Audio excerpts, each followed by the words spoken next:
La Bible dit la foi, c'est la ferme assurance des choses qu'on espère. Ça veut dire que la foi, ce n'est pas juste attendre que les choses se fassent, mais c'est s'attendre à ce que les choses se fassent. Et la Bible dit, c'est une espérance, elle a une ferme assurance des choses qu'on espère. Donc la foi est d'abord assurance. Elle est espérance, mais on a une assurance de ce qu'on espère. Donc Dieu va vérifier si tu as l'assurance, si tu es sûr de ce que tu attends. La plupart du temps, des gens disent, Seigneur, change ma situation. Mais maintenant, quand ils prient et qu'ils attendent la chose que la chose ne vienne pas, ils changent de vision. Ton sujet a changé. Et Dieu lui-même comprend que tu n'as pas l'assurance. Tu n'étais pas sûr à l'origine de ce que tu demandais, ce que tu attendais. Donc ça veut dire que une situation va se créer où Dieu va vérifier si tu étais déterminé par rapport à ce que tu voulais. Et quand il va finir de vérifier ton assurance, va vérifier si cette assurance aussi est ferme. Quand par exemple, Dieu va te dire que tu vas avoir une promotion dans ton entreprise, on va t'annoncer un renvoi des gens. On va dire on est en période de récession. Est-ce que cette parole, Dieu a-t-il réellement dit? Ça veut dire quoi? Ça c'est la marque de fabrique, la marque déposée de Satan. Souvent c'est même pas lui qui va te parler. Maintenant il a fini avec ça, c'est toi-même qui va te parler. Parce que tu es rentré dans la dimension de la vérification de la fermeté de ton assurance, de ce que tu espères. Tu vas pas avoir ce que Dieu a prévu, tu vas avoir ce que tu attends dans ce que Dieu a prévu. C'est pourquoi Dieu vous donne des prophéties. Pourquoi Dieu donne des prophéties? C'est pour emmener ce que tu attends à s'harmoniser avec ce que lui a prévu. Pourquoi Dieu parle d'avance? Vu qu'il te dit pas comment tu vas faire pour que ce qu'il t'a dit va arriver. C'est simplement pour que tu sois in agreement, c'est-à-dire en accord, en harmonie, en phase, en symbiose avec lui sur ce qu'il a dit. Pour résoudre une équation, on définit un ensemble de définitions. Et on résout une équation dans un ensemble de définitions. Si tu n'es pas dans l'ensemble de définitions, tu ne peux pas résoudre l'équation. Donc ça fait que tout devient compliqué pour toi parce que tu n'as pas compris qu'on commence par définir un ensemble de définitions. On fixe l'ensemble de définitions. Ce que tu n'as pas eu, c'est pas Satan qui te le refuse. Si c'est pas Satan même qui te refuse, faut pas accuser Dieu. C'est ce que ta foi te refuse. Qu'est-ce que tu attends? Est-ce que tu es faible par rapport à ce que tu attends? Jamais quelqu'un ne va exercer la foi sans qu'il n'y ait épreuve de la foi. Ce que tu n'attends pas, Dieu ne te le donnera pas. Ça ne lui pose pas de problème de te donner. Mais pour qu'il te donne, il faut que tu attendes. Quand on parle de gloire, Dieu veut vous surprendre.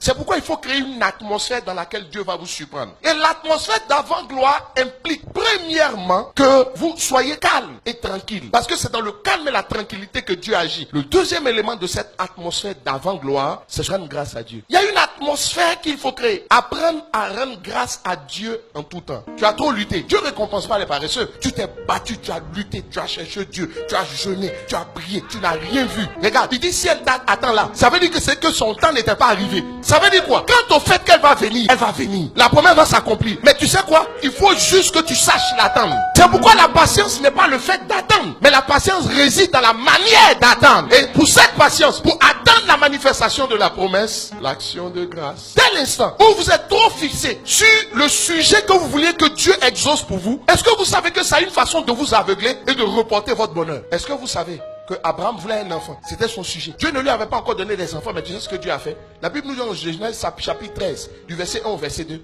que Dieu l'avait rendu fort riche. C'est comme si Dieu laisse ton sujet pour aller faire ce que tu n'as pas demandé. Sur le chemin de l'exaucement de ton sujet principal, Dieu produit des miracles intermédiaires que souvent tu n'arrives pas à voir parce que tu es trop focalisé sur le miracle principal que tu vois. Mais tu sais quoi? Dieu permet cela pour agrémenter ton attente. Pour que dans ton attente tu ne sois pas triste, mais que tu continues de bénir Dieu. Parce que la clé c'est de louer le Seigneur. Or pour louer le Seigneur, il faut un sujet de louange. Si Dieu peut te donner ce que tu n'as pas demandé, donc c'est la garantie qu'il ne va pas te refuser ce que tu veux.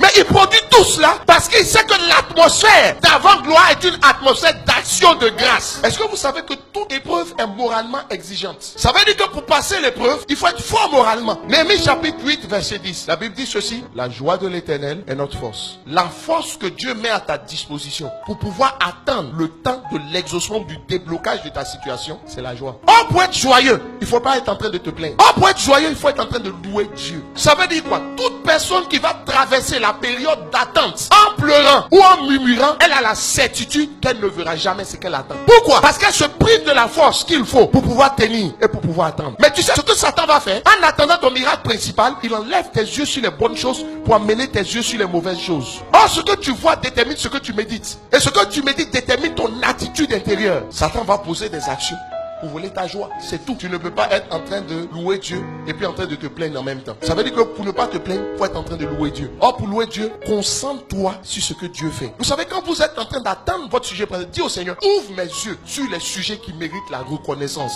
et l'action de grâce pour toi. Parce que laisse-moi te dire, il y en a. C'est pas parce que c'est petit qu'il n'y a pas. Ne méprise pas parce que c'est petit. 5 pains, 2 poissons, on nourrit 5000 personnes. Ça veut dire quoi? Si tu sais rendre grâce à Dieu pour ces petites choses, Dieu va permettre que de plus grandes viennent pour que ta joie soit complète et totale. C'est pas tellement que Satan est fort, mais c'est parce que nous on n'a pas compris que la manière de Dieu de nous fortifier, c'est qu'on maintienne une atmosphère de joie dans notre vie. C'est ça le secret de Dieu. La Bible dit, voici le jour que l'Éternel a fait. Qu'il soit pour nous un sujet de joie. En réalité, quand on dit qu'il soit, ça ressemble à un souhait. Dans la version originale, c'est pas un souhait. On dit, voici le jour que l'Éternel a fait. Prends toutes tes dispositions pour que ce jour, à la fin, il soit un sujet de joie. Ça ne veut pas dire, aucune prière n'empêchera de mauvaises nouvelles d'arriver. Remarquez que ceux qui se plaignent finissent par ne rien obtenir et ne rien réaliser. Parce que se plaindre suppose que tu regardes le mauvais côté des choses. Apprenez à bénir Dieu pour ce que vous avez. Ne regardez pas ce que vous n'avez pas. Si vous voulez être toujours joyeux, regardez à ce que Dieu a fait, sans penser à ce que Dieu n'a pas encore fait. Parce que penser à ce que Dieu n'a pas encore fait va vous rendre triste. Et le diable va faire en sorte que certains de vos amis promotionnaires, c'est en ce moment ils vont sortir de l'eau des bars. Il ne faut pas jouer à Satan. Satan a compris que nous, les chrétiens, ils n'ont pas compris que la vraie force que Dieu nous donne, c'est la joie. Et Dieu dit, ayez le cœur des enfants. Parce que les enfants manifestent des secrets que nous, les adultes, on n'a pas. Tu sais quoi? Ton bonheur dépend de toi. Ça ne dépend pas de Satan.